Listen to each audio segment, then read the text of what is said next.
سب سے پہلی بات تو یہ ہے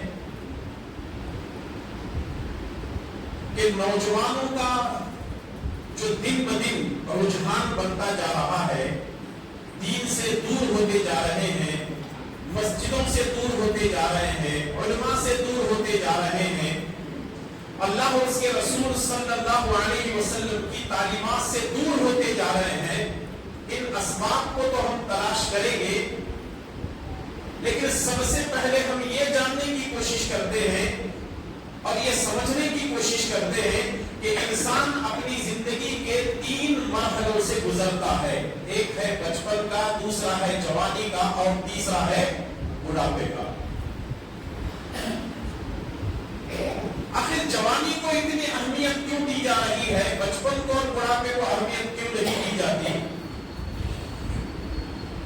بات دراصل یہ ہے کہ بچپن تو لاڑ پیار میں، گودوں میں گزر جاتا ہے، کھیل کود میں گزر جاتا ہے، اور رہا مسئلہ بڑھاپے کا، آدمی جب بوڑھا ہو جاتا ہے تو سب کچھ ہونے کے باوجود بھی اس آدمی کے اندر کمزوری نظر آتی ہے۔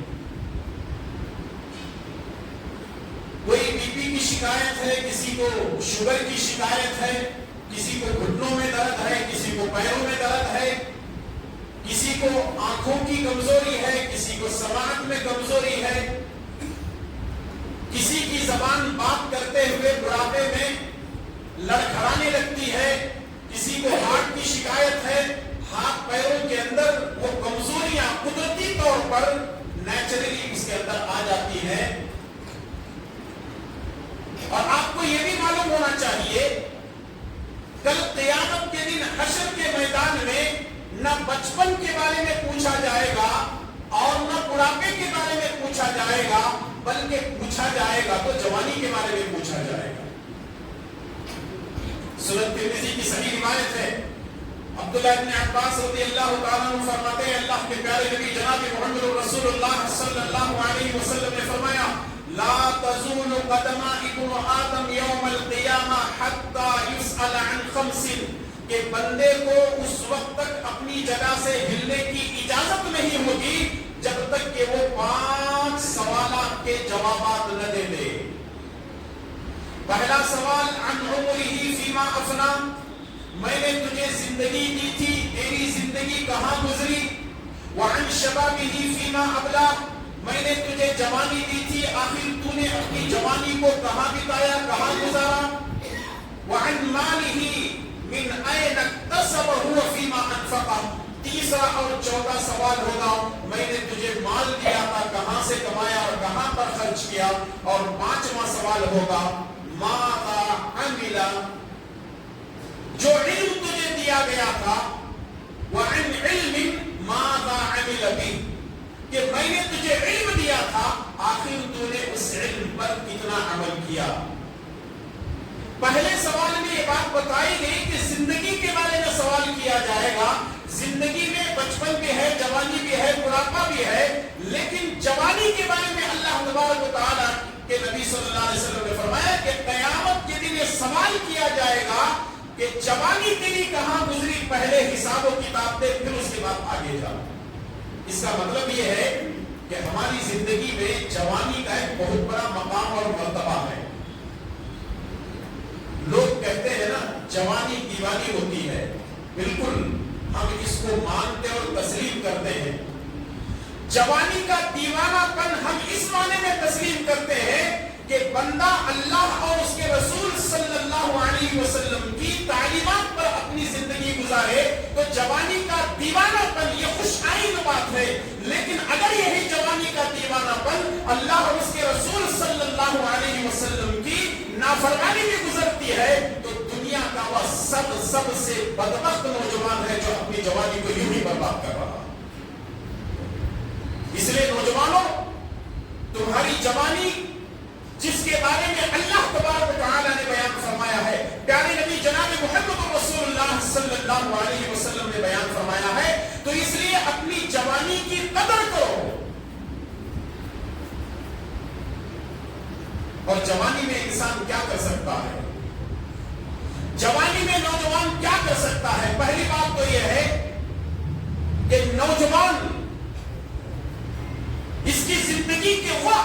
ہوتے ہیں وہ سنہرے دن ہوتے ہیں کہ جوانی میں آدمی آنے والے طوفانوں کا مقابلہ کر سکتا ہے، آنے والی ہواؤں کا رخ بدل سکتا ہے، کیونکہ جوانی میں انسان کی عقل مضبوط ہوتی ہے، جوانی میں ان کی آنکھوں کی نظریں مضبوط ہوتی ہے، جوانی میں اس کے کانوں کی سماعت مضبوط ہوتی ہے، جوانی میں اس کی زبان صحیح الفاظ بولنے لگتی ہے، زبان لڑکھڑاتی نہیں ہے، جوانی میں اس کے ہاتھ اور پیر مضبوط ہوتے ہیں، جوانی میں وہ صحیح فیصلہ لینے کے لائق ہوتا ہے، جسم کا ایک ایک عضو اس کا مضبوط ہوتا ہے، جوانی میں وہ وقت پر نماز پڑھ سکتا ہے، جوانی میں زیادہ دیر تک قیام کر سکتا ہے، زیادہ دیر تک رکوع اور سجدے کر سکتا ہے، زیادہ دیر تک قرآن کی تلاوت ذکر و اذکار کر سکتا ہے۔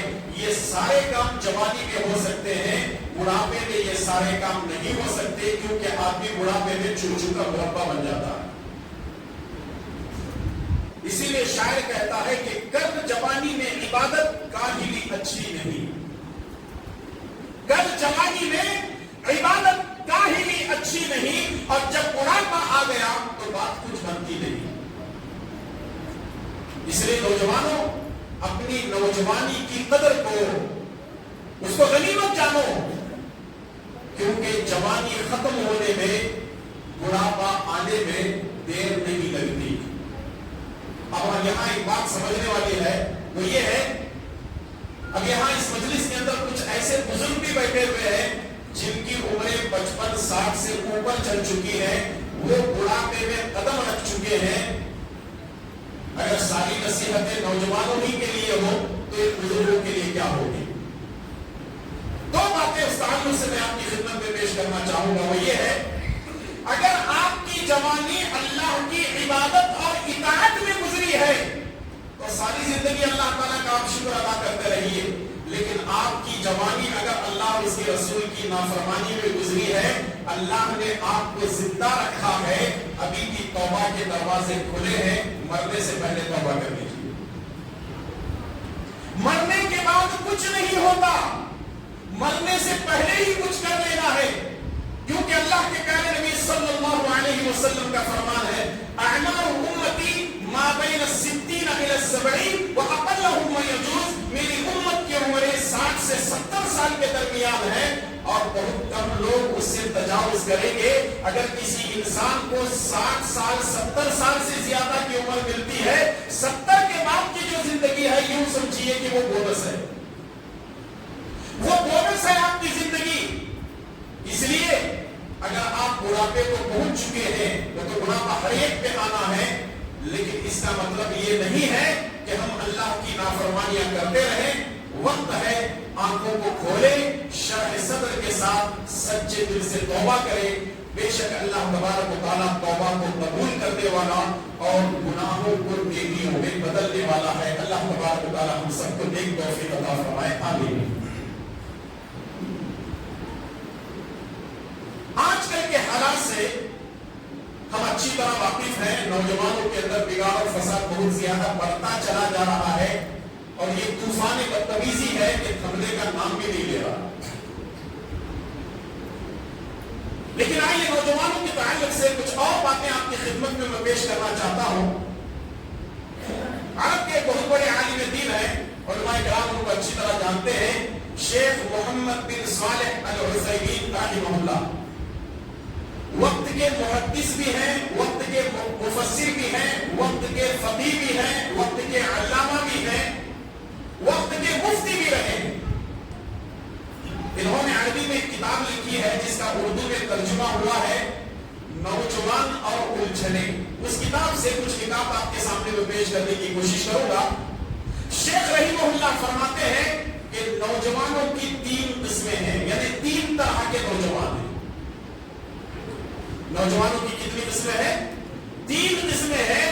پہلا سدھرا ہوا نوجوان، دوسرا بگڑا ہوا نوجوان، اور تیسرا ہے حیران و پریشان نوجوان۔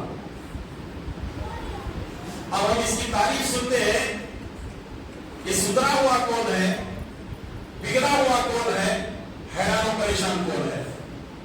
سدھرا ہوا نوجوان وہ ہے